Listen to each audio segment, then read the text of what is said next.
So, yes, I'm the Wave and Tidal Programme Leader for the Environmental Research Institute. We're located in the north of Scotland, right on the top of the coast, as far north as you can go before you actually fall into the sea. So we're there between the north coast and Orkney. So I'd like to speak about our largest wave and tidal programme which we have at the moment, which is MAREE, which is Marine Renewable Energy and the Environment. So we're part of the University of the Highlands and Islands, which is not like most universities that you'll be used to. We're a collegiate of centres and research institutes which stretch from Shetland up in the north, down to Perth on the east coast, right down to Argyll in the south of Scotland, and then Newcastle College right over in the Western Isles. So we all work together where possible, but they're very diverse research institutes. There's 50 smaller outreach learning centres which are based around the Highlands and Islands as well. Total students in 2010-2011, there was about 8,000 students went through. So we're one of these research institutes. So we opened in 2000, so we're only 12 years old, so a very young institute. We started off with one researcher, one PhD student and half a technician. So we've actually got another half of a technician now. So we've got 2 research centres, one which we opened last year, and we have about 40 staff. So we work in marine renewables, peatlands and environmental chemistry. Those are our main research themes at the moment. So I'm guessing most folk now have heard about the Pentland Firth and Orkney waters.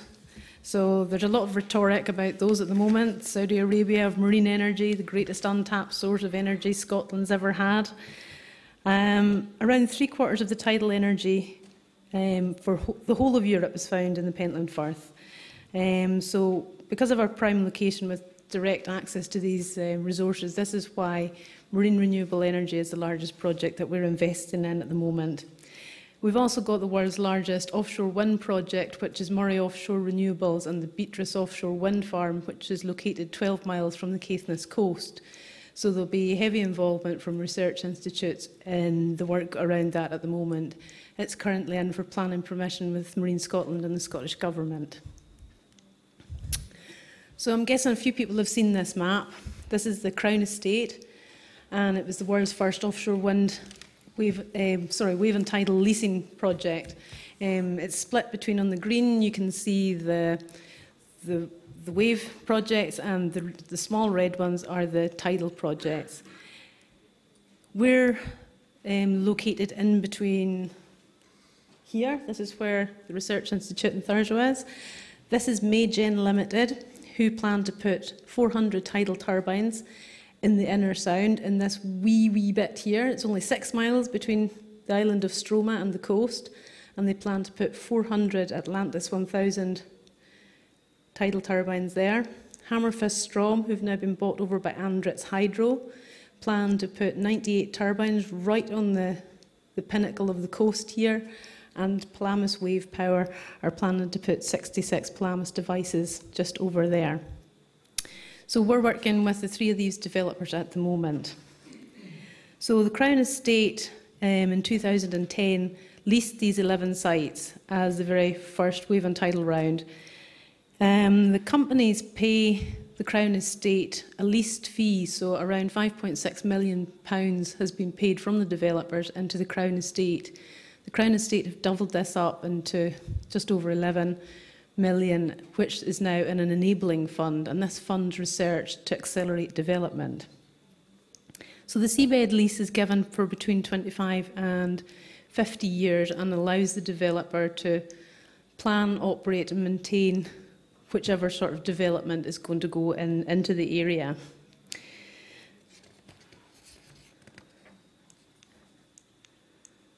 So we've seen these maps from lots of people here today. These are the resource assessments that have been given by the Scottish Government and the UK Government, and shows the wave resource mostly on the western seaboard of Scotland and the tidal resource in the smaller channels around them. In 2012, the Crown Estate reviewed the UK marine renewable energy resource and have come up with some new findings. And the new figures for theoretical UK resources are 27 gigawatts of wave, 32 gigawatts of tidal stream, 45 of tidal barrage, and 14 gigawatts of tidal lagoon. So this feeds into the Scottish Government targets. In the last few years, the Scottish governments have said that they want renewable energy in Scotland to be one of their biggest assets. First of all, Scottish Government said that 50% of all electricity in Scotland would be generated by renewable energy by 2020. A couple of years ago, they reviewed that, and it was 80%. And in the last year, the Scottish Government have said that by 2020, 100% of Scotland's electricity needs will be generated by renewable energy. So slightly ambitious, possibly, but the Scottish Government is pushing us ahead to go forward with that. So our project is marine renewable energy and the environment. We have three main themes: resource and risk, environmental impact, and towards sustainability. This was funded by the European Regional Development Fund and was a £4 million project. We also received £3.5 million to build this new centre here. Nope, that one there. So we opened that in 2011 by the Scottish First Minister, who's located somewhere in here in this photo. There he is. He's always very keen to support renewable energy. So between that, the £4 million in our project, the £3.5 million for the building, North Highland College also received £8.5 million to build a new building called eTech, which is a new engineering resource centre. This centre's it's working hand in hand really with the renewables industry at the moment for modern apprenticeships to host the next generation, hopefully, of renewable engineers. So as part of our £4 million project, the first thing we did was buy a whole pile of equipment. Technicians and all the scientists went completely mad and bought everything they could get their hands on. So a selection of wave rider buoys, ROVs, few buoy release systems, sonar systems, Kongsberg underwater camera systems. These were all purchased. And also the spend went on as much as we could locally. We have a high socio-economic remit in Caithness because most of the industry in Caithness has been supported for the last 60 years by the nuclear industry. This is now decommissioning and supports around 2,000 jobs in Caithness at the moment. These jobs need to be replaced, and the hope is that will be replaced by marine renewables in the next, maybe before 2018. So we have our own small boat and a MET station on the island of Stromath, which we use to validate all the models that we're running at the moment. From the outset, this project decided to work closely with the regulators and the developers while conducting the research. So we set up an advisory board and we asked the head of Marine Scotland Scientific Department in the Renewables, which is Dr. Ian Davis. He's the chair of the board. We have the Crown Estate and we have the head of Scottish Natural Heritage in Scotland for Wave and Tidal as part of our board. Also on the board we have Maygen Limited, we have Palamas Wave Power, and we have Scottish Power Renewables. And three of the companies there are part of the contestants in the Scotland's £10 million Saltire Prize Challenge. The Scottish Government announced the Saltire Prize, which is a £10 million challenge for any company or developer across the world. If they can come to Scotland and achieve the greatest volume of electrical output over 100 gigawatt hours over 2 years, they will receive the prize of £10 million from the Scottish Government. So this is a big incentive for these companies to get devices in the water and start generating electricity as quickly as possible. First theme that we have at the moment is resource and risk modelling, and so many of you guys today have shown models which are very, very similar to a lot of the stuff we're doing. We're working with the Swan wave model.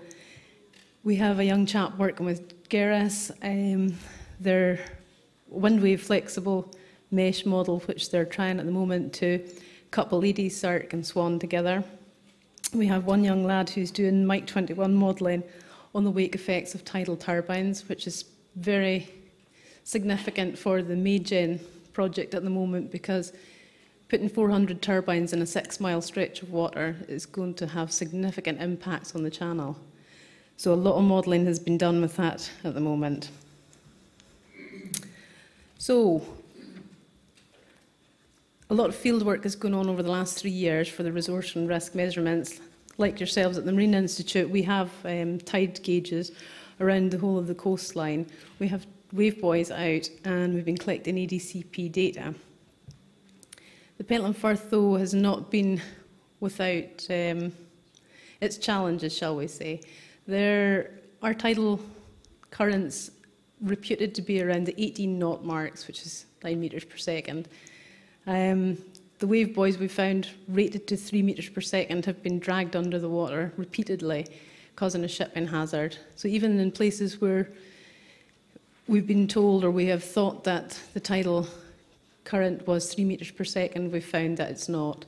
So the first wave buoy that we put in broke its moorings within the first week, made its way through the Pentland Firth and hit the North Sea, which was slightly distressing, I have to admit, for me, as I was holding the insurance policy in my hand looking at it. But it just means that the moorings have got to be changed. You have to be, learn your lessons every time, get it back in the water. So we've had it in and out the water quite a few times in the last few years. And really, we've learnt the lessons from our very, very first. A lot of consultancies come up to the Pentland Firth and have found that equipment that you can use down in England or wherever else, or in France, is just not suitable for working in the tidal velocities we're working at. Things like few buoy releases just haven't worked at all. We had a university from England come up in January, put out EDCPs. We did tell them that few buoys didn't work in the Pentland Firth, but they said they'd worked over 120 times for them. They tried to recover their kit 3 weeks ago, and basically they've lost everything. Few buoys didn't work. They tried to drag for it. They snapped the cables, and Pentland Firth is not a place where generally you would dive to go back for equipment. So SNH have also lost an ROV. Another consultancy company from England have lost an ADCP, and we have one currently under about 100 tonnes in a sandbank. So there's lots and lots of lessons that developers can learn for us, but we're de-risking the industry is the way we put it for them. The biggest loss of equipment was last year, 29th of July. A ship called the North Sea Giant was operating an ROV just off the island of Ede. So it was not a wee ROV like we've got, the one that costs about £60,000. This one was about £6.5 million. It's the size of a Volkswagen car and is bright yellow. So they lost it. The umbilical came free for some reason. So if you find that, there's quite a hefty reward for that one going at the moment. So, yeah, lessons to be learned for everybody, I think, working in high tidal currents. So the second theme that we work on is potential environmental impacts. And I'd like to say that they are potential. Nobody actually knows. There's lots of rhetoric about how it's going to impact on birds, how it's going to impact on mammals.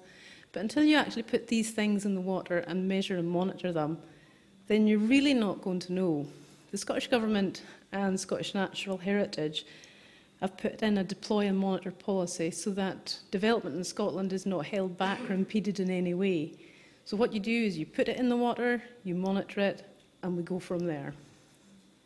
So some of the work we're doing is because, like yourselves in Ireland, very diverse marine environment.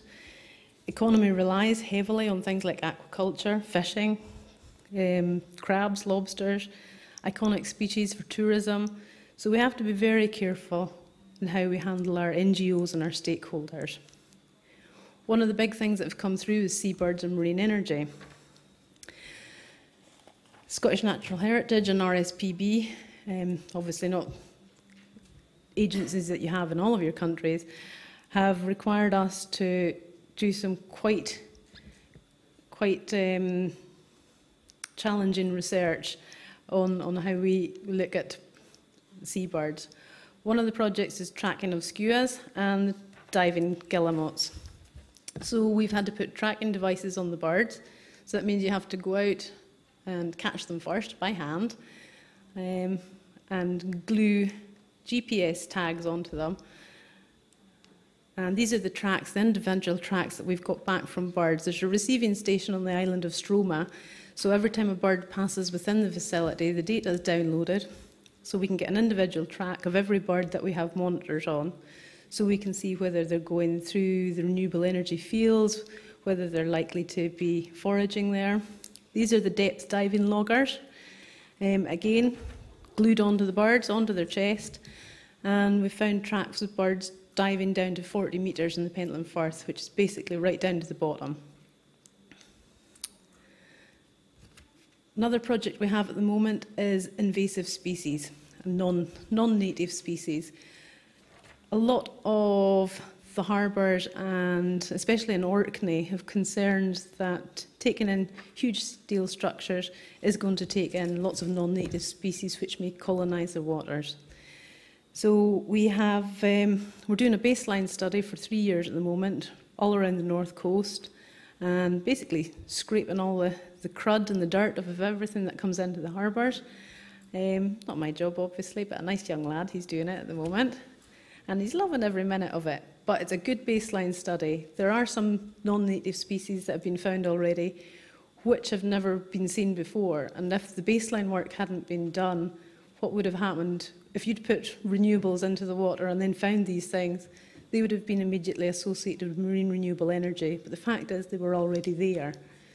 So we need to do baseline work before things go into the water.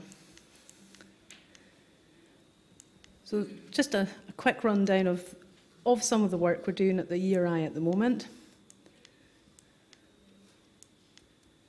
Another project we have is fish aggregation. So some of the impacts may be positive impacts. Obviously putting artificial reefs in the water, there's a good potential that it will create a new habitat capable of supporting more fish or more epibiota. But again, until we actually do some research into this, we're really not going to know. So we're undertaking new research with underwater cameras and sonar systems around the base and the moorings of wave and tidal devices. Another issue that's come up in the last year and a half from Scottish Natural Heritage and from Marine Scotland is migratory stocks. So migratory salmon, European eel and trout have been an issue which has been raised in the environmental impact assessment with all the developers of wind, wave and tidal. Now they've been asked to investigate this, but because this is a transnational issue, transoceanic, it's really not fair for the developers to have to undertake this work. So for the last year we've been doing contract research work for the Crown Estate on migratory fish and marine renewables. This is just the start of this project, and it's a project that we'd like to go forward with and do a much larger European project, obviously with much larger European funding, if that could be possible. And we'd like to create a hydrodynamic modelling project to infer the routes of the coastal passage for the adult salmon and then the returning salmon to their natal rivers. So we've started this in Scotland. We've collected all the catch data for the last 100 years and digitised that. We have a report which will be coming out next week and be presented to the Crown Estate and Marine Scotland. And from there, we're going to look at where we go next. So skills and experience at the ERI. Quick rundown here. Variety of seabirds, bent, thick and intertidal species. We're doing a lot of field work and monitoring at the moment. We're using our EDCP and oceanographic survey equipment. Every time we can retrieve it and get it back, it goes back out again. We've got a lot of collaborations underway, especially with the government agencies at the moment. We're also working with RSPB, the BTO, which is the British Trust for Ornithology, the RSPB, the regulators and other universities. So the key messages from us are: location is important for us. We're geographically in the right place at the right time to do this work, but we need effective collaborators. If we want to go forward, do bigger projects, get more European funding, share transnational experience, then we need collaborators from across Europe and Canada and Russia now as well. So just like to thank you for listening to my very short presentation there, and hopefully you can all be out for 5:30.